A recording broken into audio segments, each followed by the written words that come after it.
Hello class, this is your teacher Miss Jimenez, and today we're going to be dissecting the suffragette movement and the hidden racism within it. Since the founding of the United States, we have always valued the people in government, with the Constitution granting the people their individual freedoms and rights. And while that only focused on the privileged in society, the common people were granted more power in their government, especially with Andrew Jackson advocating for the less privileged to participate in society. And this branched out to other members of the United States, with Abraham Lincoln abolishing slavery and allowing them some freedoms.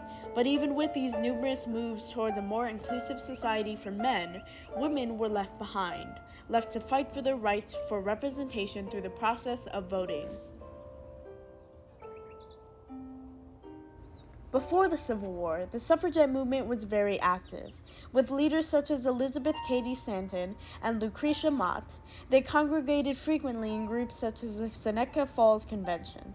They often campaigned for their right to participate in government affairs. But with the Civil War, suffragettes focused on supporting the war effort and fighting against slavery. This support usually translated into nursing, in which they aided the soldiers in the war. And due to the more pressing matters during this time, like the abolition of slavery and the war, the suffragette movement paused their pursuit of voting. The legacy of connection between the suffrage movement and the black movement has always been apparent. While it is proven that these two groups did have some sort of connection that gradually disappeared, historians often disagree with their relationship. Some believe that this drift was due to the black community gaining more rights first, or that the black movement somehow betrayed the suffrage movement.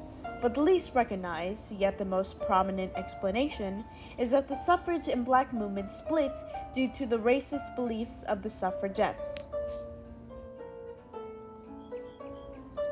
Racist ideologies were shared among many of the suffragists, including the face of the movement, Elizabeth Cady Stanton. After black men had received the right to vote, Stanton became very hostile towards them, accusing them of being sexual deviants who targeted women. She believed they would ruin the government, and that women's involvement was more honorable than their black counterparts. And these beliefs echoed throughout the suffrage movement, with suffragists accusing black men of being against women's suffrage, when in fact many black men were in support of them. And in regards to black women, they were often excluded from suffrage protests, forced to be segregated in their marches despite their huge contributions to the cause. All of these instances involved some sort of social prejudice shared by the suffrage movement.